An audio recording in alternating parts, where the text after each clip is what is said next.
Antonio McLean, and this is Shameless Persistence Show. So I hope y'all had an extremely good February.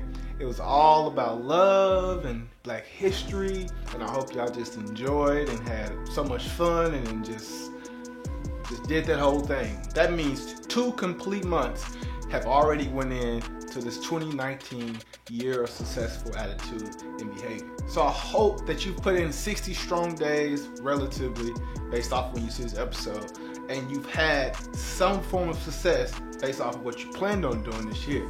However, I'm not talking about goal setting or anything today. Today we're just going to close out the whole creative thing that I was starting back in February. And so I want to talk about 4 things that I know for a fact, if you're in the creative or service industry, that you have to deal with or you have to put into consideration when you're doing a deal with a client. Those 4 things are relationships, influence, value exchange, and pro bono work. So when you're dealing with people, you really have to bank on the relationships. Relationships are the centerpiece to how this whole thing works. You have to take into consideration, how long have I known this person? How long have we been connected? Do you know their behavior? Are they the type of person that pays on time? Are they the type of person that needs a little bit more time? Are they a family or friend member? We all know we try to give our friends and family a discount sometimes. And put them on the scale. 10 being hot, ready to roll, 1 being cold. Sometimes they need really want to take the time to put this relationship thing into perspective. We want a different package for each client because there's different levels of influence, which is the second thing I want to talk about. Is there influence? Now you have to be completely honest with yourself and literally judging other people, what you're going to offer them. Is their influence at a 10, or is it great? Is it, do they have a huge following, or are they an average influencer? You have to think about this. Are they a 0? There's nothing wrong with doing business with a 0. You just got to understand what you have. This measurement will kind of help you understand how much you should charge for starters. Not saying that because someone has a higher influence that you should charge more or that you should charge less. It just kind of helps you kind of gauge your philosophy on how to go about it. Also, you want to take into consideration, how much are you going to have to influence them to get on board with what the vision is, or maybe they're going to expand. And so that leads me to the next part of the influence side of things. If they have little influence, coach them to something simple, something that they can grow in. If they have a large influence, you're going to want to see, is this something that you have to consistently do? Because if they have a large influence, that means that their followers are going to want to see more. And I'm not just talking about social media following. Some people you may run into, maybe they have a business and they have a community influence, and so maybe they need something that's continuously being produced out for that community influence, whether it's events or whatever it may have you, which leads us into value exchange. Value exchange, in my opinion, is basically being able to see where you are as a creator and where they are as a client, and see if that client adds more value or if you add more value, or maybe y'all meet in the middle. Value exchange allows so many different elements of the influence and relationship to actually come together and make a pretty baby called a product. And you want to be always in progression. You don't want to be in a situation where you're allowing their relationship and their influence to be dominating your behavior as a creator. Your creative spirit traditionally should be coming from the creator himself. And so being fearful or being in doubt or indecisive or not necessarily being able to get your creative juices flowing can be a value exchange impact. And so I looked at my notes. That's what you see me do. I made notes for this show. Yes, I did.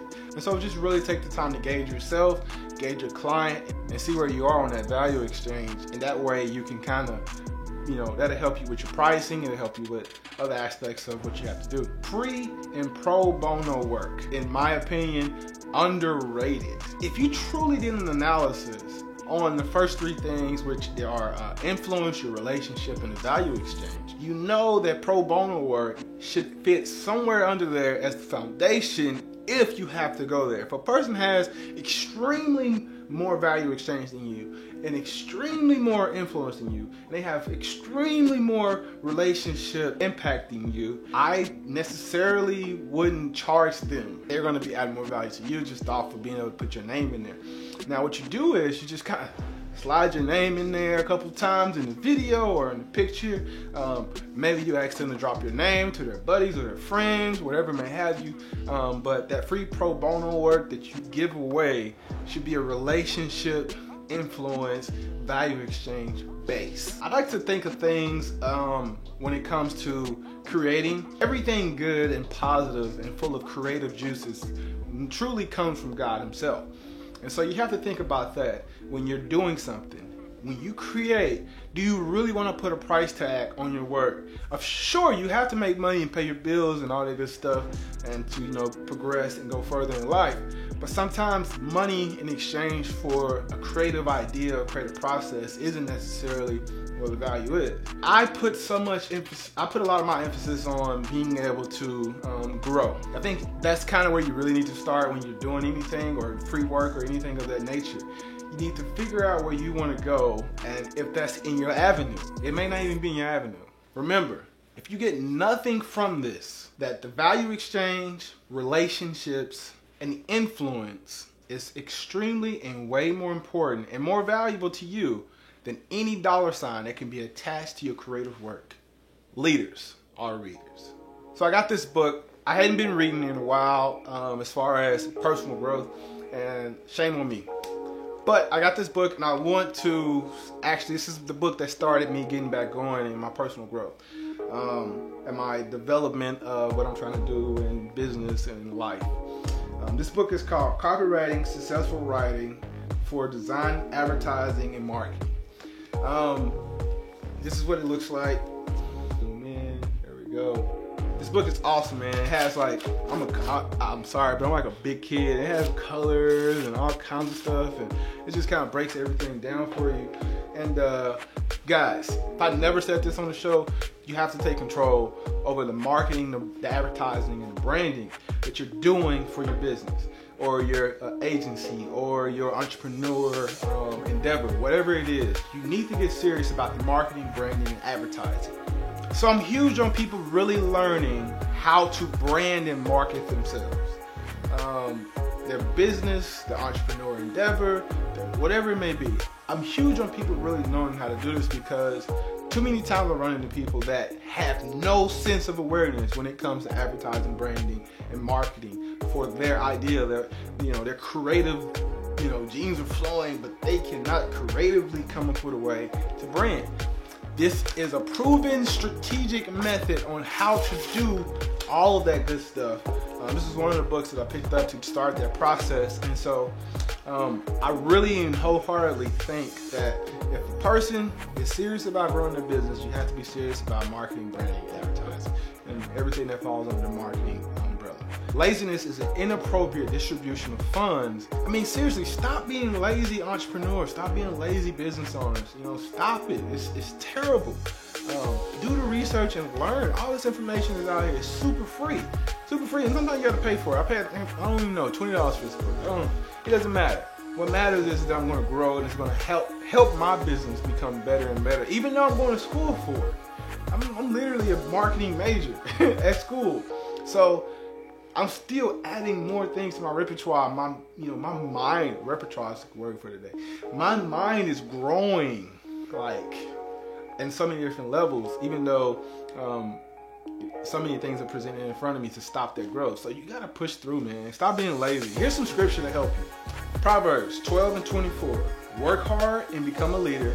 Be lazy and become slaves out there. Proverbs 18:9. A lazy person is as bad as someone who destroys things. Proverbs 10:4. Lazy people are soon poor. Hard workers get rich. Lazy people. Proverbs 10:26. Lazy people irritate their employers like vinegar to the teeth or smoke in the eyes. Have you ever been in a smoky room and that smoke was irritating your eyes and was scratching? That's what laziness does. Proverbs 19:15. Lazy people sleep soundly, but idleness leaves them hungry.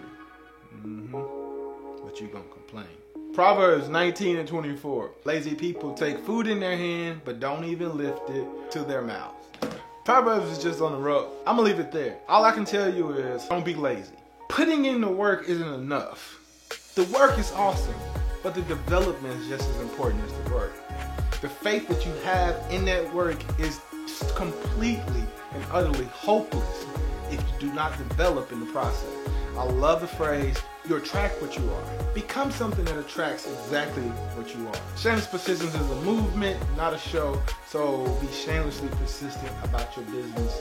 Man, I'm out. Done with this. I killed it today. This is a long episode. I don't know what the heck was going on. I was just feeling it today. Yeah, done. I'm out.